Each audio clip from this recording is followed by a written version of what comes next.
Bonjour et bienvenue à votre édition hebdomadaire de cette semaine dans Dautrey, édition du 30 mars 2025, donc la dernière édition pour le mois de mars.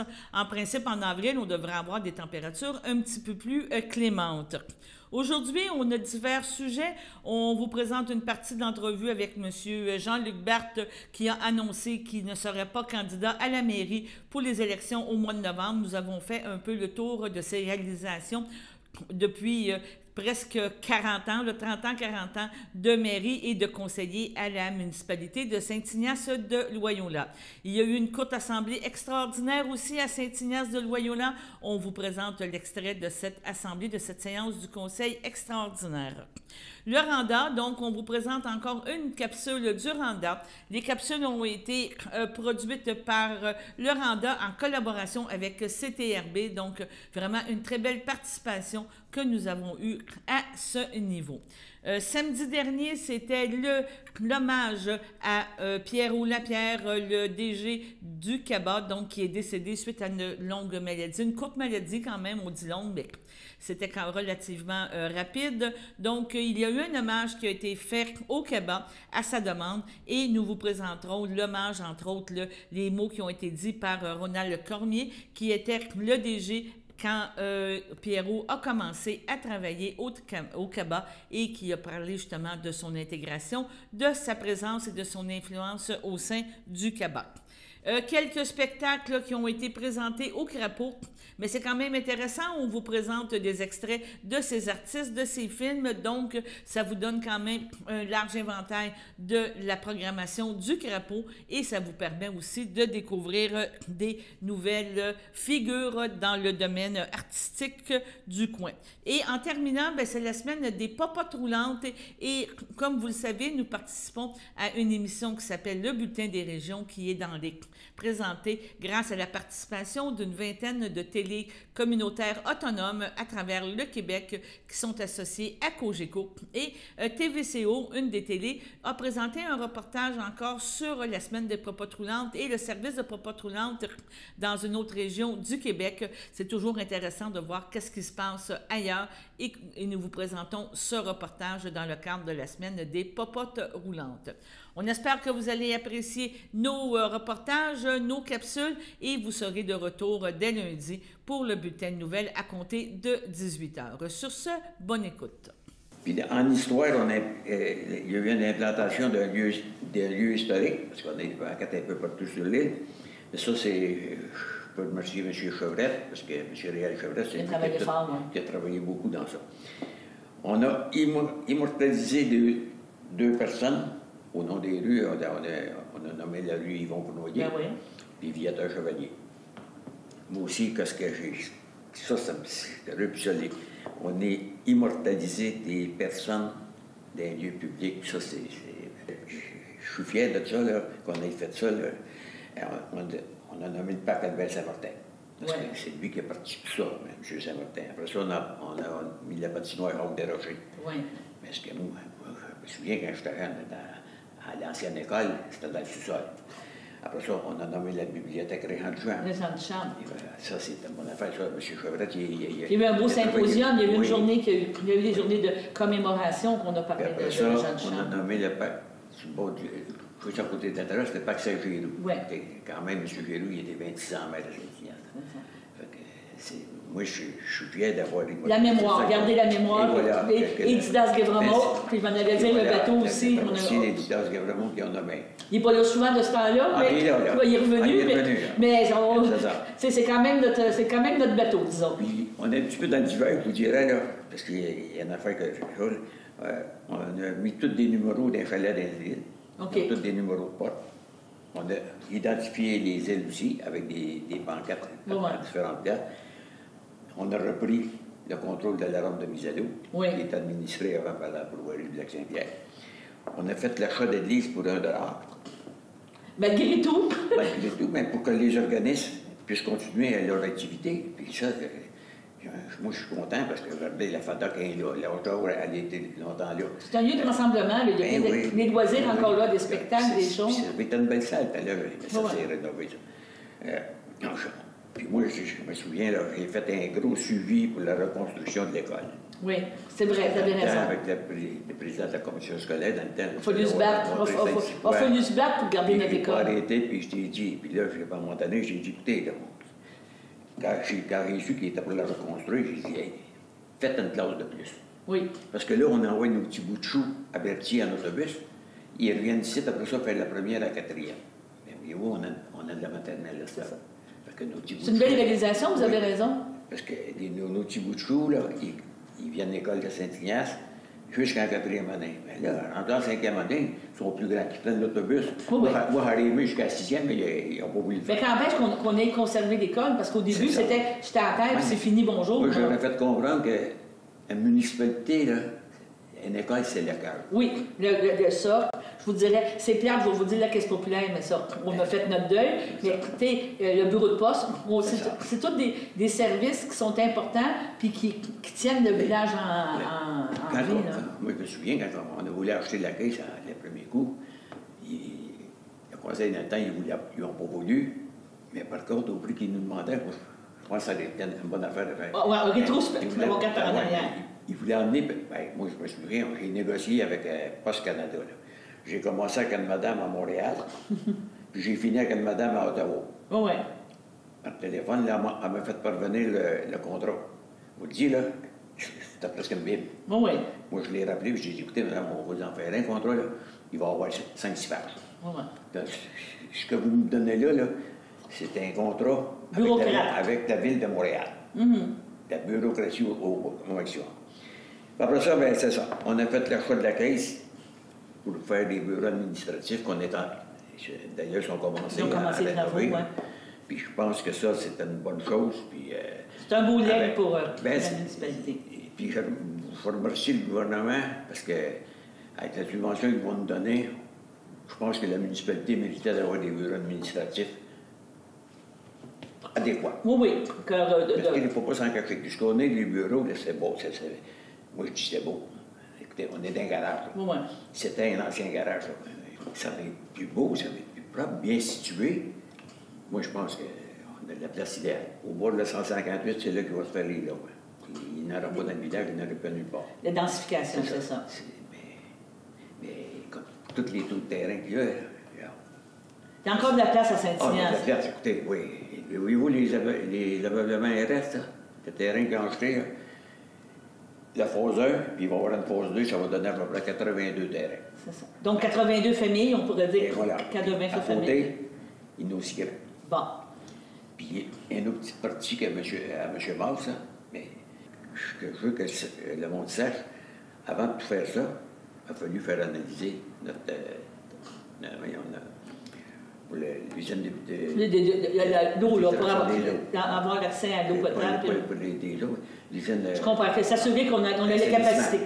On a les capacités. Moi, j'ai demandé, quand ils ont fait l'étude, pour 250 bâtisses de plus. OK. Fait qu'ils nous ont dit qu'ils étaient capables de le recevoir. On avait la capacité. Après ça, quand RS est arrivé, là, lui, il va être obligé de se mettre un système de pompage, puis ça va se ramener ça s'en vient dans nos égouts, mais là, ça s'en vient tout dans le système de pompage de Saint-Joseph. Parce que là, on a demandé à un ingénieur de regarder ça, là, parce que 80 maisons qui viennent de s'acheter là, les pompes vont fournir l'immobilier. Bon. Et on n'a pas fait ça à peu près. Là. Non, mais je comprends. Ils pensent qu'on va vite. Qu'on va, comme je te pousse, là, mais... On a fait faire des études avant. OK. Donc, vous estimez que vous laissez une municipalité, je ne peux pas dire en santé, avec une belle vision? Ben, moi, c'est votre bébé, là, parce que quand on parle de plus de 30 ans d'investissement, que ce soit comme conseiller, comme maître, c'est sûr que rendu chez vous, à vous bercer le 26 novembre, au mois de novembre... Non. Qu'est-ce que je veux dire? Vous allez dire, c'est moi ou j'ai contribué à l'essor de la municipalité? Et puis moi, je vous dis, là, je vais partir, je pense que j'ai fait beaucoup pour la municipalité. Je pense qu'on a une municipalité qui est en santé, financièrement. On a une municipalité qui est... Je pense que c'est le fun de vivre.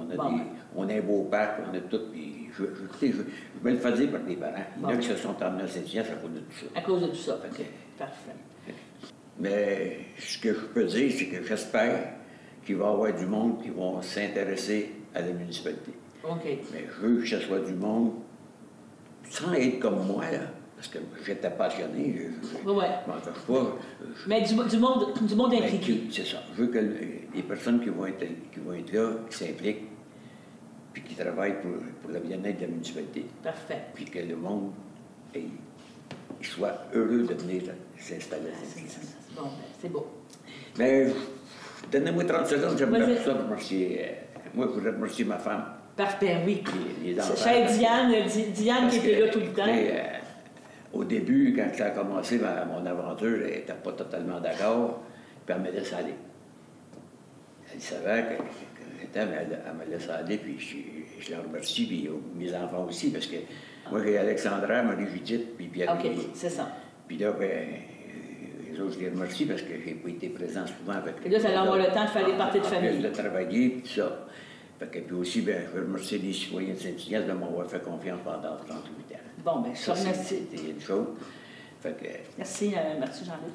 Joël, Félix, Émilie, membres de la famille Lapierre, frères et sœurs, beaux-frères, belles-sœurs, de la famille Chapados. Tous les parents et amis, bonjour. Je me permettrai de lire parce que si je vais de façon trop directe ou je crains d'être un peu trop émotif, ce qui fait que je vais m'en tenir à mon texte. Pour vous parler de Pierrot. C'est en janvier 1999 que j'ai eu mon premier contact avec Pierrot Lapierre. Un jeune homme timide qui se présentait à mon bureau afin d'offrir ses services au Centre d'action bénévole d'Audrey.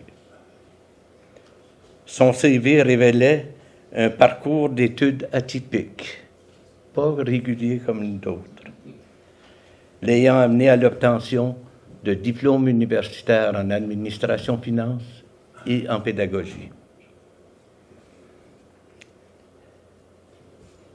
2 semaines plus tard, Pierrot est revenu au centre avec les documents que je lui avais demandés, des documents complémentaires. Il me dit, cette fois-ci, je sais ce que je veux. Donc, la deuxième entrevue a été beaucoup plus directe et de façon très énergique.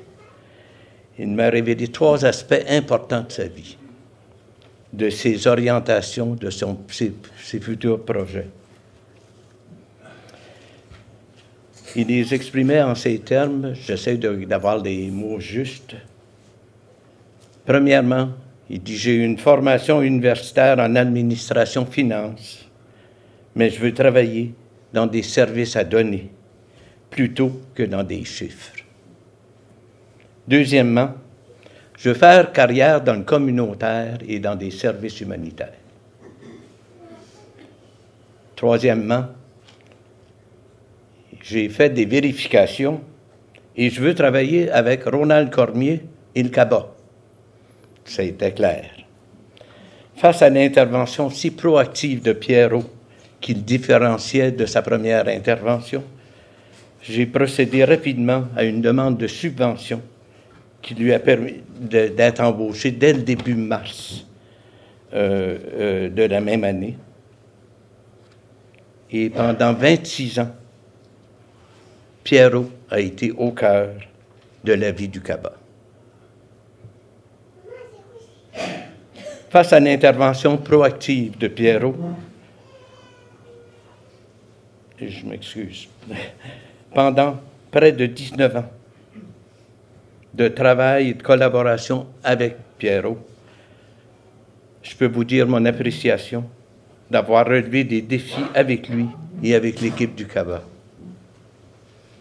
Lorsque je lui confiais une responsabilité, je savais que je pouvais compter sur lui. Il s'impliquait dans la planification et la concrétisation des projets. De nature prudent et incertain, certains diraient insécure, il manifestait souvent des résistances face à des nouvelles orientations qui étaient prises. Mais lorsque la décision était prise, Pierrot devenait proactif efficace dans la réalisation de tous ces projets qui ont été acceptés.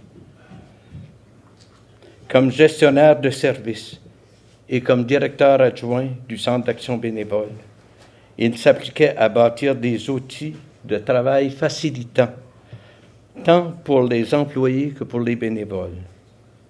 En plus d'être efficace, Pierrot était d'une intégrité, d'un respect des personnes et d'une loyauté digne de mention. Le travail avait beaucoup d'importance pour lui, mais pour Pierrot, sa famille passait au premier plan. D'abord avec sa chère Joëlle, la femme de sa vie, puis avec son fils Félix et sa fille Émilie, les amours de sa vie. C'est d'ailleurs avec eux, durant leur première année de vie, que j'ai appris à m'apprivoiser à un rôle de grand-père. Ils s'engageaient constamment à leur mieux-être, les soutenaient dans leurs projets d'avenir. Et je peux vous dire, les résultats qu'il a constatés et qu'il m'a partagés durant la dernière année le rendaient plein d'espoir et si fier de ses enfants. Le respect de leurs particularités et de leurs différences était aussi primordial. Ce respect qu'il avait des cheminements de ses enfants. Pierrot est un Madelino et sa famille madelinienne a toujours été précieuse pour lui. Il y a une expression que je comprends, moi aussi, de l'intérieur. On sort un gars des îles, mais on ne sort jamais des îles du gars. Quel bonheur avait-il de passer des vacances aux îles avec sa famille d'origine. Sa grave préférée, la mer, les dunes, les vents et surtout des moments de bonheur partagé avec sa famille. Tant la préparation que les retours de voyage le rendaient vivant. Il nous en parlait et il y avait des étoiles dans les yeux. Pierrot a vécu des difficultés de santé. Aux prises avec un diabète, il a réagi avec résilience. Par ses marches régulières, ses activités physiques et un régime alimentaire adapté. Il y a plus d'1 an, suite à un diagnostic de cancer, d'une chirurgie majeure suivie d'une série de traitements, Pierrot a fait preuve de courage et de résilience jusqu'à la fin de son combat, et ce, toujours soucieux de protéger Joëlle et les enfants d'un stress supplémentaire. Tout comme Germain Chartier et Boucard Diouf, qui qualifiaient Pierrot comme un chic type. J'ajouterais qu'il savait développer des complicités avec les gens du Cabas et d'autres organisations de la région. Il contribue à une vie communautaire enrichie par une organisation structurée, humaine, à saveur familiale.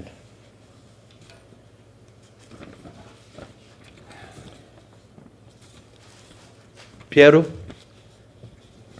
tu fais partie des personnes que j'ai eu avantage à connaître et avec qui j'ai partagé ces belles années de défis et de réalisations.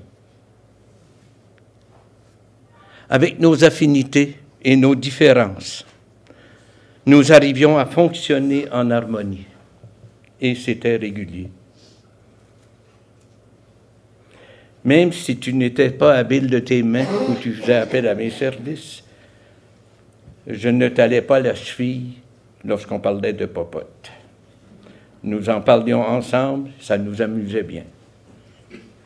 Sois assuré de mon estime, de ma reconnaissance et de mon amitié d'Acadien avec le si bon Madelino que tu étais.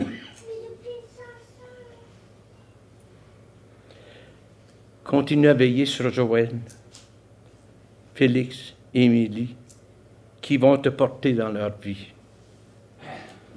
Comme tu les avais dans la peau, tu seras aussi dans la leur.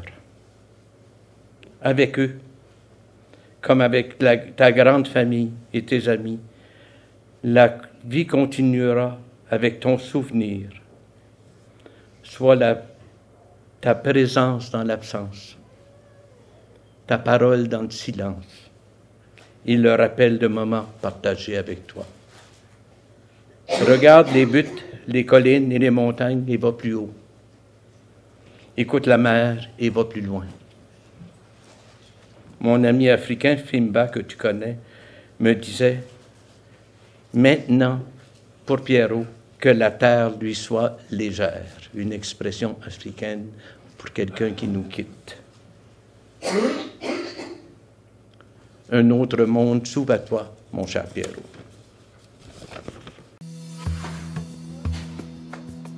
La 19e édition de la Semaine québécoise des popotes roulantes se tient cette année entre les 23 et 29 mars 2025.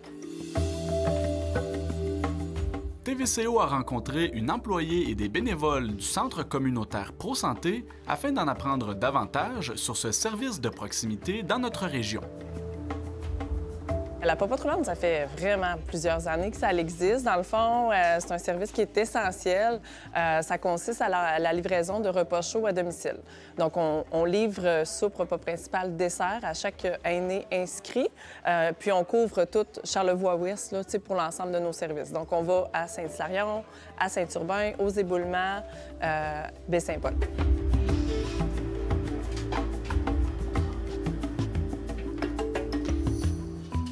La coordonnatrice explique que la logistique de livraison de la nourriture est bien organisée.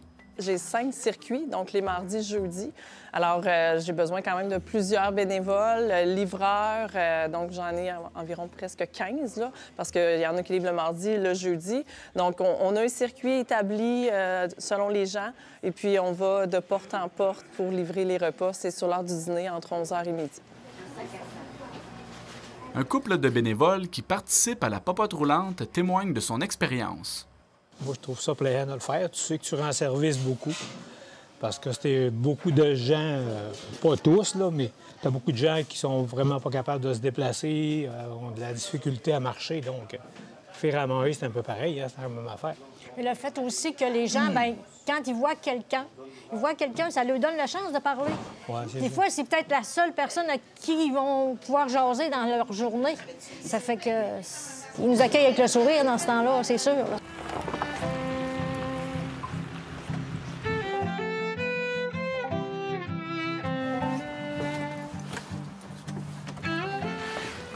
Bonjour, bonjour. Monsieur, bonjour. Voilà, mon cher monsieur. Bonjour. Les repas qui sont livrés aux personnes aînées au coût de 9 $ sont préparés par un partenaire du centre communautaire. C'est le IGA, qui est notre service de traiteur.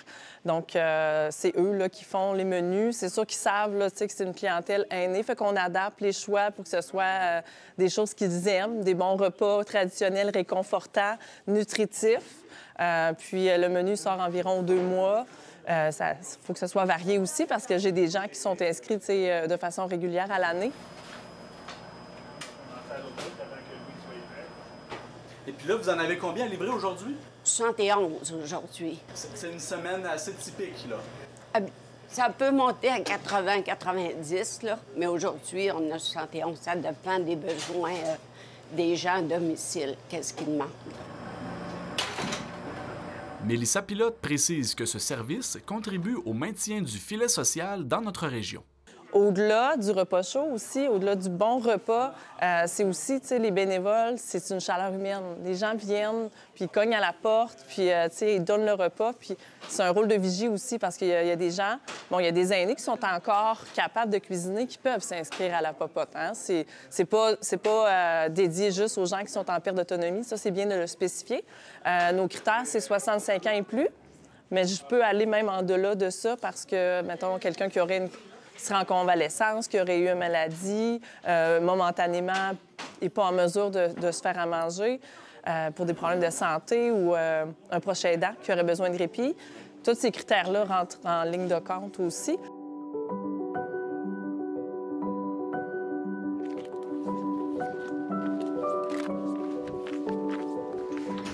Bonjour, bonjour. Vous allez bien? Voilà vos 2 repas, mon cher monsieur. Ah, merci beaucoup. Je vous souhaite une bonne fin de semaine. Merci, vous aussi. Je vais pouvoir avoir avec salut. Bye. Bye. Vous recevez donc des repas de la popote roulante? Oui, oui, j'en reçois, oui. Et puis, comment est-ce que vous vous sentez lorsque les gens viennent livrer ces repas-là à votre habitation? Bien, moi, je suis bien contente de les recevoir, les repas. Ça m'aide beaucoup. Le Centre communautaire Pro-Santé estime que les bénévoles jouent un rôle d'envergure pour ce service. Le service ne pourrait pas exister sans eux, ça c'est sûr, parce que, tu sais, moi, je suis un employé, on est à peu près 3 employés qui gravitent autour du service, mais au-delà de ça, c'est presque une vingtaine de bénévoles, là. Fait que, tu sais, c'est à bout de... Tu sais, c'est eux, là, qui maintiennent ce service-là, là. Ce qu'ils nous donnent de plus précieux, c'est leur temps, puis leur bienveillance, parce que ça, tu sais, c'est un don de soi, là, parce que les gens, ils l'attendent, le repas, sont contents de les voir, puis ils s'attachent aussi. Vous allez entendre différents témoignages aussi. Moi, je trouve important de mettre en lumière ce beau travail-là qu'ils font, les bénévoles. Une famille de Saint-Urbain explique pourquoi elle a décidé de mettre la main à la pâte. Bien, en fait, moi, j'ai commencé à faire du bénévolat aussi quand j'étais jeune, puis ça m'a inspirée. C'est toujours resté en moi comme quelque chose d'important. Puis quand on a eu cette opportunité-là, bien, je trouvais que c'était des valeurs que j'avais envie de transmettre à mes enfants, l'importance de prendre soin, puis de donner de son temps, puis tout ça. Puis, bien, je pense que c'est aussi un apprentissage, tu sais, qui, nous, on reçoit aussi beaucoup de ça, là, le plaisir de rencontrer des gens, tu sais, les échanges et tout ça. Fait que je pensais que c'était important pour tout le monde. Je te demanderais à toi, qu'est-ce que tu aimes le plus de cette activité-là quand tu viens avec tes sœurs, ta maman? Ben moi, c'est surtout rencontrer des nouvelles personnes, puis donner les plats. Puis dès les premières fois, on a eu du monde qu'on aimait ça, qu'on aimait avoir des discussions avec eux, puis que, tu sais, ben pas tout de suite, mais après, genre à Noël, on s'échangeait des cartes, puis c'est quand même vraiment vivant, puis c'est le fun, puis... Il y a un lien qui se crée, donc, avec ces personnes-là. Ouais. La coordonnatrice du soutien à domicile lance un appel à la population pour les mois à venir. Que les gens aient envie d'aller faire du bénévolat, tu sais, parce qu'on a toujours besoin, la demande est en pleine croissance tout le temps. Puis l'été également, j'ai plein de bénévoles qui s'absentent, qui partent en vacances, en voyage. Fait que j'ai besoin de bénévoles remplaçants aussi, donc on a toujours besoin de bénévoles. Et puis toi, tu es la plus jeune bénévole du centre communautaire, est-ce que j'ai compris? Oui. Et puis qu'est-ce que tu avais à dire par rapport à ça? J'aime beaucoup la popote roulante. Merci à tous! Merci! Merci!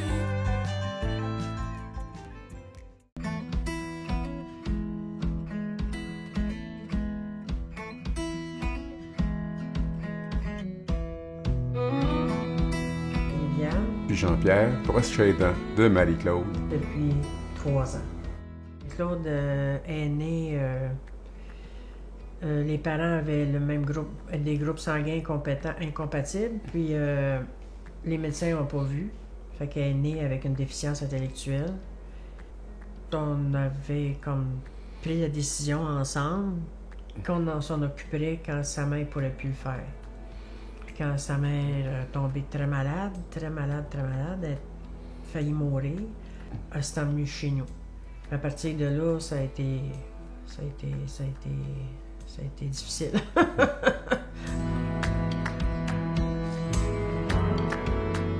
Très difficile parce qu'elle n'avait jamais eu de suivi.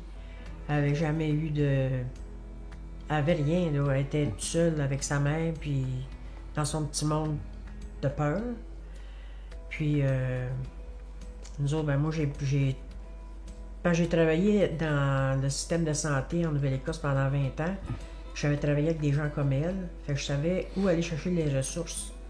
Mais au Québec, pendant la pandémie, c'était une autre histoire. Mais on est venu à bout. On a été bénis, on a eu des gens qui nous ont aidés, qui nous ont ouvert des portes. Puis moi, je pensais que Marie-Claude pouvait avoir une vie remplie à 50 ans. Ben, elle avait 50 ans quand elle était avec nous autres. Puis Marie-Claude avait peur des chiens, Marie-Claude avait peur des chats, Marie-Claude avait peur des maisons, elle avait peur. Des bouteilles d'eau de Javel. Elle fallait tout cacher dans la maison, elle avait peur. Mais maintenant, Marie-Claude, elle a 2 chiens, elle a un chat, elle a des activités, elle va travailler. Ouais, mais ça a été du temps plein.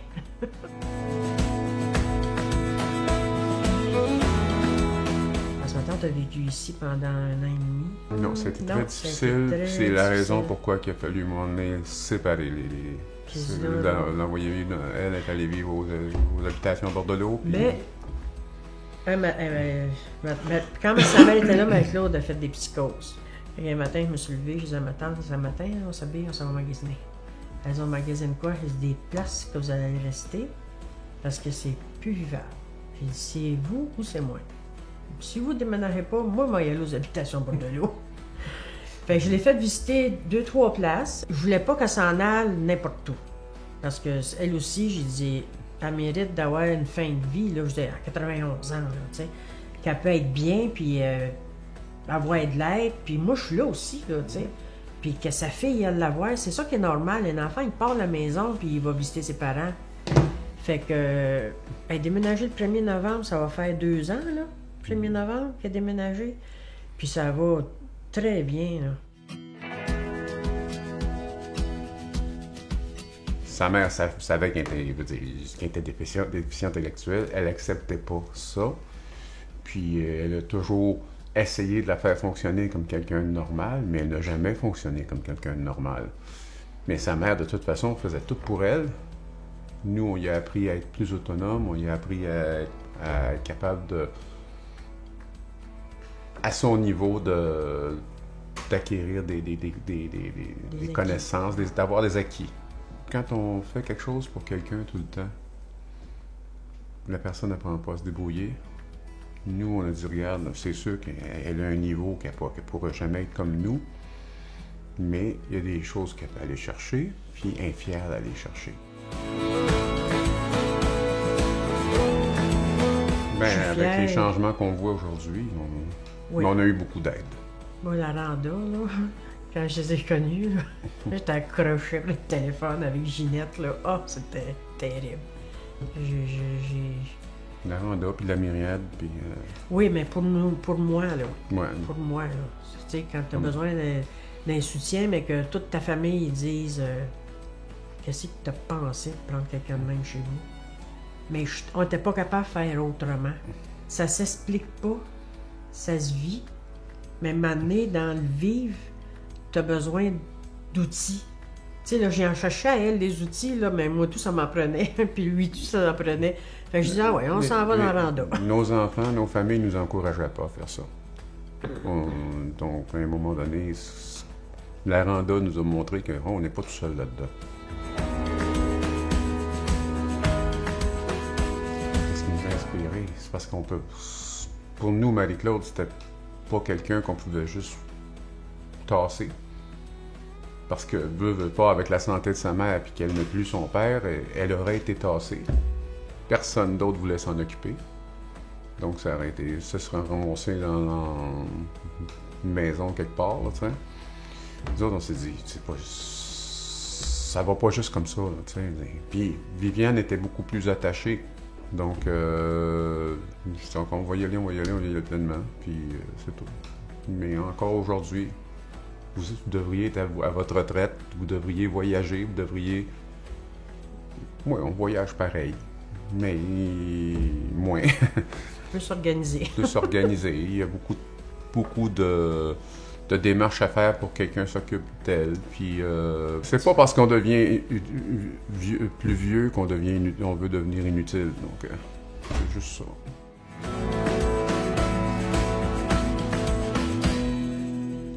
Je la connaissais pas tant que ça, Marie-Claude, parce qu'on a été partis du Québec pendant 40 ans. Fait que le peu de vacances qu'on avait, on a visité nos familles immédiates, là, nos parents puis nos sœurs. Là. Fait que Marie-Claude, je la voyais à l'occasion, mais je sais pas. Il y a toujours eu un... J'ai tout dit, on ramasse des animaux, pas qu'il y ait de misère, on ne mettra pas une personne... bon, on va te mettre là, on ira te voir quand on a le temps. Ça, j'étais pas capable. Puis c'est encore de même, tu sais, fait que... jusqu'à temps que nous autres, on soit plus capables de s'en occuper ou qu'elle soit plus autonome. Quand elle sera plus autonome, ça va nous donner le temps de voir et venir, puis de trouver une place qui va être pour elle. Marie-Claude, elle fait partie de la famille. Tu sais, on soupe à Emma à table. Elle n'avait jamais fait une brassée de linge de sa vie. Mais là, j'achète les petits pods, là. Fait que ça, je suis assise, elle en met un. La laveuse est toujours prête à partir. Elle fait ses petits lavages. Elle plie son linge, elle fait ses choses. Elle nous aide. Elle est toute fière de l'avoir fait. Quand elle est arrivée ici, elle était toujours en détresse de toutes sortes de choses, pleurait pour tout et rien, puis donc elle avait des phobies, comme je mentionnais plus tôt, la bouteille d'eau de Javel, des choses comme ça, mais elle n'a plus rien de ça aujourd'hui. Non. On a trouvé un bon psychiatre. Fait que là, c'est rendez-vous chez le psychiatre, c'est rendez-vous chez le médecin, c'est rendez-vous avec l'association, c'est rendez-vous avec tout. Je gère, en me levant jusqu'à temps que je gère. Mais c'est pas grave, ça va bien. Puis Marie-Claude, elle est présentement parce que j'ai toujours pensé qu'elle pouvait être. Puis si elle avait eu de l'aide jeune, elle aurait pu vivre en appartement supervisé. Mais il n'était pas question, sa mère ne voulait pas, là. Puis moi, ben, j'étais trop loin, puis je voulais pas me mêler de rien. Elle s'est emmenée chez nous par obligation, là. À cette époque-là, c'était pas notre mandat, là, ça l'est. Donc... Marie-Claude décide. Comme là, elle faisait un avant-midi à l'entraide. Elle est allée voir le superviseur, parce que ça, c'est notre affaire qu'on lui a montré avec la myriade. T'en as des idées? Donne-les. Elle est allée voir le superviseur, elle dit, j'aimerais ça travailler toute la journée.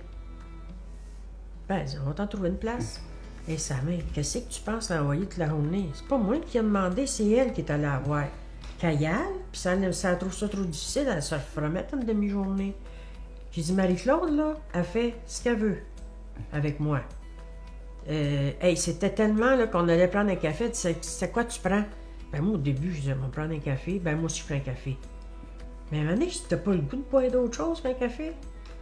Ben, oui. Ben, pourquoi tu prends pas d'autre chose? Fait que là, ça fait longtemps. Quand on va prendre un café ensemble, je la fais choisir en premier.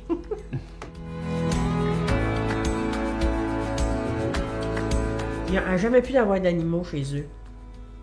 Puis quand tu es arrivé ici, elle dit, je peux pas aller chez vous, t'as un chien. Bon, tu es habitué. T'as un chien, il n'y a vraiment pas mangé personne encore. C'était pas une option. Il y avait qu'on était capable de l'amener à avoir une relation avec un chien. Puis c'est arrivé, il est tombé en amour avec ce chien-là. C'est le plus gros des deux, là. L'autre, on ne l'avait pas encore. Oui.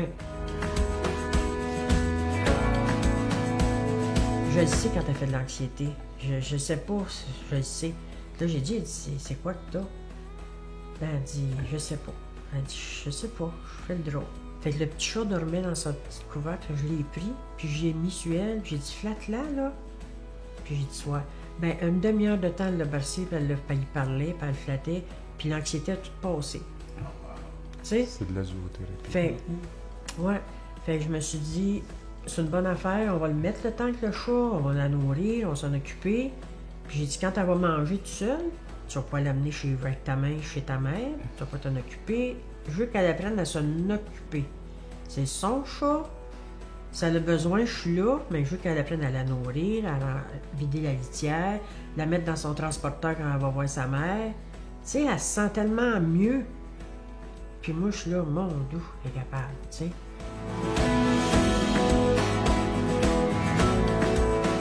Je peux dire en grosse partie grâce à nous, puis sans vouloir me vanter, là. Mais comme je mentionnais aussi, on a eu l'aide d'organismes qui l'a aidé à lui donner une structure, c'est ça. Parce qu'avant l'association des personnes handicapées d'Autrey, ça, elle y va, ces activités-là, elle va au camp papillon. Puis récemment, mais 2 fois par semaine, elle travaille. Ouais. Elle travaille à des organismes. À Joliette. L'entraide puis le Charland. OK. Oui, elle va là 2 fois par semaine. Bien, c'est sûr qu'on a moins d'obstacles. OK? On se dit, on est capable de... Quand Marie-Claude est arrivée ici, comme il disait, toutes ces années, on la connaissait très peu. On disait qu'elle est capable de prendre soin de ses choses, mais c'était pas le cas. Elle n'était pas capable de faire certaines affaires. Qu'aujourd'hui, elle est au niveau qu'elle est capable de faire certaines affaires, elle est capable d'accepter une séparation, parce qu'au début, quand elle est arrivée ici, elle n'était pas capable d'accepter la séparation de Viviane. C'était une crise à chaque fois que Viviane s'en allait faire une commission ou quelque chose dans le genre. Je veux y aller, je veux dire, comme un petit enfant de 3 ans, tu sais. Puis maintenant, ça a passé par-dessus ça. Ouais, tu vas faire tes affaires, je vais faire les miennes. C'est ça. Elle est heureuse dans la maison, elle est bien ici, elle est bien dans...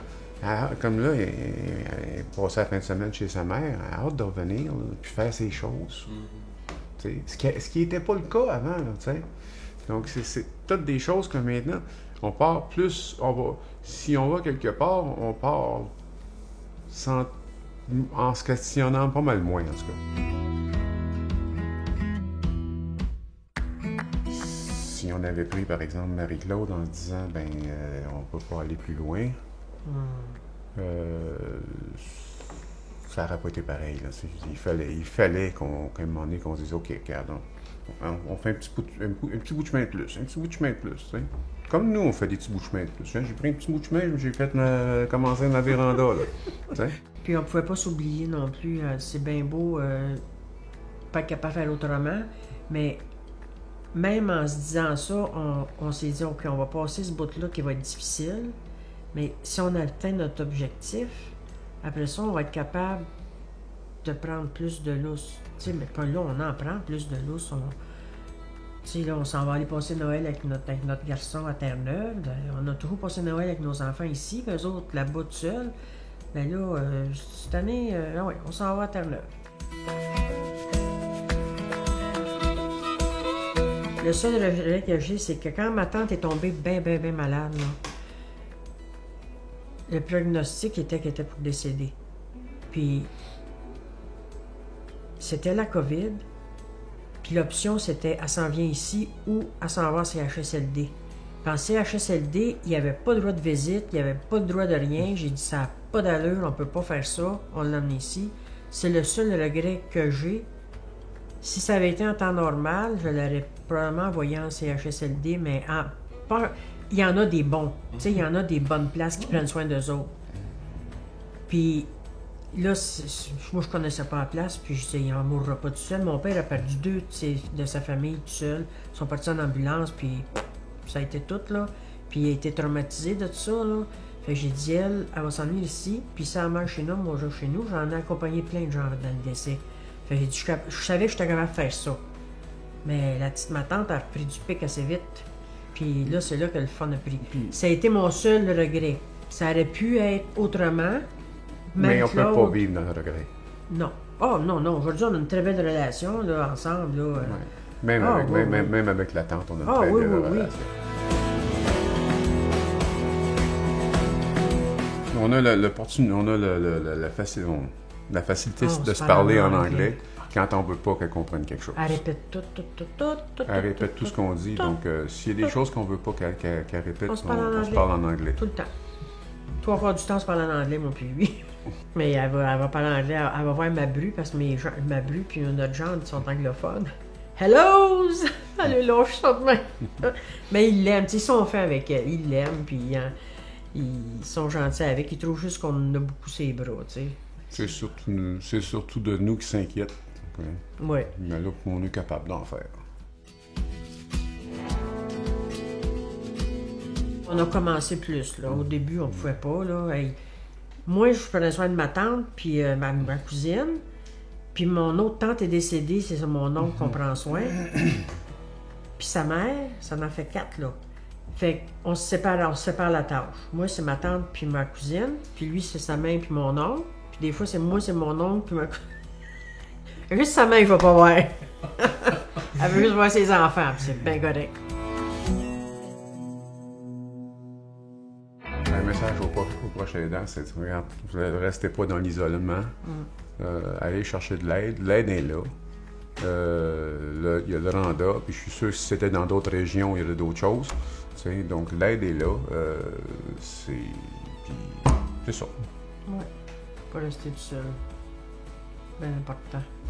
On s'est formé un réseau à un moment donné, puis je parle pas de la Randa, c'est pas nous autres qui avons formé ça, mais dans toutes les connaissances qu'on a, on s'est formé un réseau, puis ce réseau-là est très utile, puis on espère être utile pour ce réseau-là aussi. Là, aussi, il faut être capable de donner au suivant.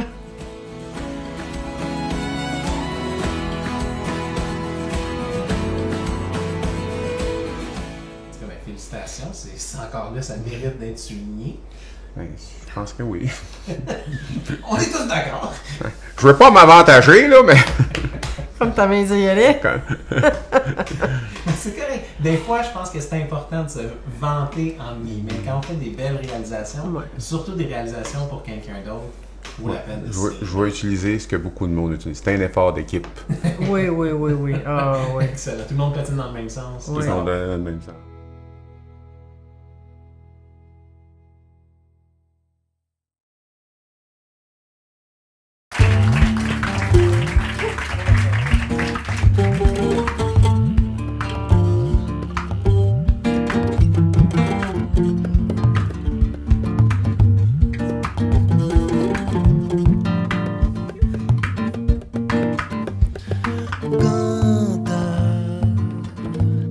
Baião canta essa dança que é dança de criança, navegar no carimbó, lança. Meu baião tem esperança de um dia ser melhor que o pique da arrogância.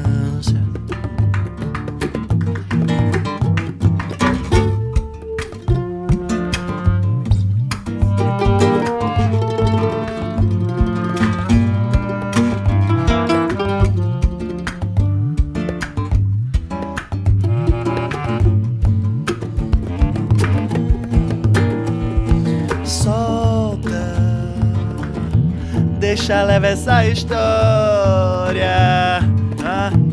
que é a história do passado. Acorda desse sonho árduo. Anda, que a frente tem caminho. Vai, se não segue, seguindo. Sobe e desce o moinho.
Deixa leve essa história, que é a história do passado. Acorda desse sonho árduo. Anda, que à frente tem caminho. Se não segue, segue indo. Sobe e desce o moinho.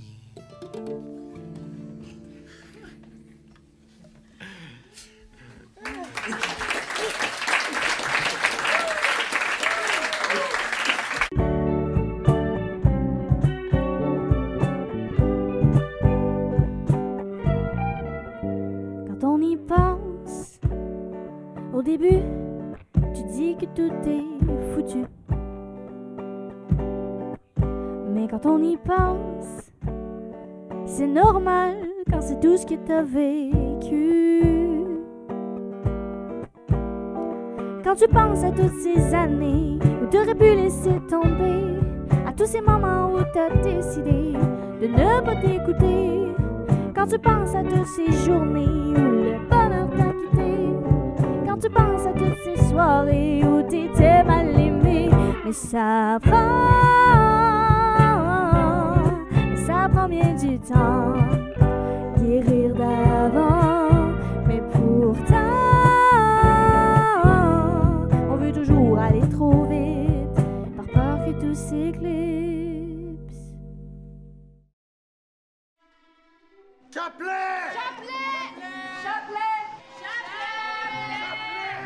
Monsieur Rochette, un cadeau de ma mère. Vive le Québec laïque. Sortons la religion des écoles et la Bible des tribunaux. Audacieux. J'adore la moto. Charlotte Saint-Amand l'a donné à toute la classe. Du papier cul. Petit esprit libre. Enfin, des éditeurs courageux. Eh oh! Pas de politique dans une province catholique. On va se débarrasser de la religion puis se concentrer sur les choses utiles, comme la philosophie puis la poésie. J'ai 14 nouveaux mots pour ababouiner. Papa, Monsieur Rochette a des nouveaux mots. J'ai les bois. Ça fait 2 fois qu'on reprend à cause de vos flagos. Flagos? Quel beau mot. Je vous en prie, Monsieur Rochette. Est-ce qu'on peut avoir un cours de religion? Toute la classe me déteste. Surtout Michel Paquette. Il y a juste vous qui m'aimez. Prie pour lui avec moi. Les siffles remercient la place du faubourg pour les beaux speakers. Prenez-vous pour les siffleurs, monseigneur. Silence, Simon Feu! L'oratoire a été souillé par le vol du cœur du frère André. Mon doux Seigneur, frère André, Michel n'ira pas à l'école aujourd'hui. Il veut se faire débaptiser. Madame Paquette, faites-le exorciser. Mon petit gars fera pas de mal à une mouche. C'est pas un bandit. Tant que le cœur manquera, les bedeaux sonneront le glas tous les quarts d'heure, de Sainte-Anne-de-Bellevue jusqu'au bout de l'île. OK, là! Ça va faire les cloches! Plus capable! Pardonnez-moi, monseigneur, je suis troublé, moi aussi. Vive le Québec laïque! Vive Rochette! C'est en lisant sur Saint-Thècle et ses dons que j'ai guéri mes hémorroïdes. Attache ta tuque avec de la broche, on va te donner une maudite belle ride.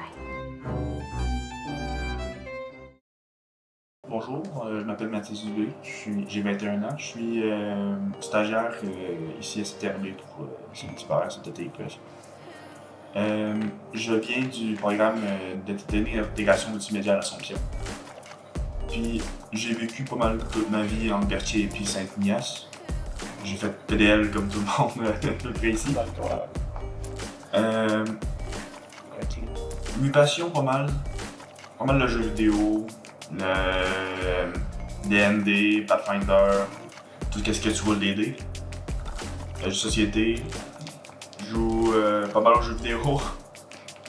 Et j'écoute des animes, j'ai des mangas, je reste dans ma chambre souvent. Fait que t'es un gars comme de bureau, mais aussi tu restes beaucoup, mettons. En arrêtant d'en dire avec tes amis, tout ça, mais t'aimes ça sortir aussi, les sessions de filmage, tout ça. Mais je trouve que ça coupe la routine aussi. Je travaille toujours en bureau, je travaille toujours dehors, non, mais je trouve un mélange des deux, je trouve ça le bon mélange des deux. Puis à ta TV, c'est sûr que un mélange des deux. Pourquoi avoir choisi CTRB comme endroit pour faire ton stage?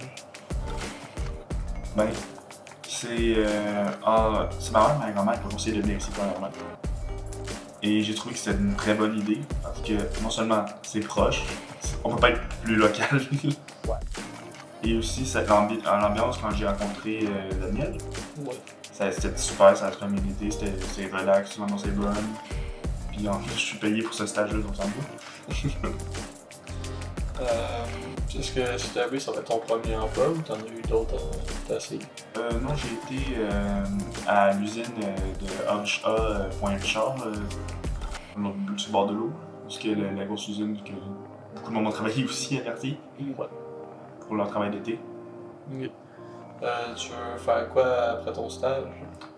J'aimerais ça réussir à avoir une job ici après le stage. Si tout se passe bien, ce serait fantastique. J'avais un job pas loin de chez moi en plus. Que je suis même pas. Je peux venir ici à pied si j'ai envie. Quel projet as-tu fait avant de au cégep autrement dit? J'ai fait quelques projets de vidéo, évidemment. Comme de m'introduire dans une scène de film, il me semble que c'était la série Peacemaker, il me semble. J'ai fait quelques projets de modélisation. J'avais modélisé une espèce de petit monde dans un lac gelé. J'ai fait plein de petits projets comme ça. J'ai fait aussi quelques projets d'audio. J'ai fait aussi sur la pub de UDM, Université à Montréal. Puis j'étais à l'organisation dans ce projet-là. J'ai fait plein de projets. Alors, espérons que tu vas bien fitter et que tu vas rester. Parfait. Parfait, merci. Bonne journée.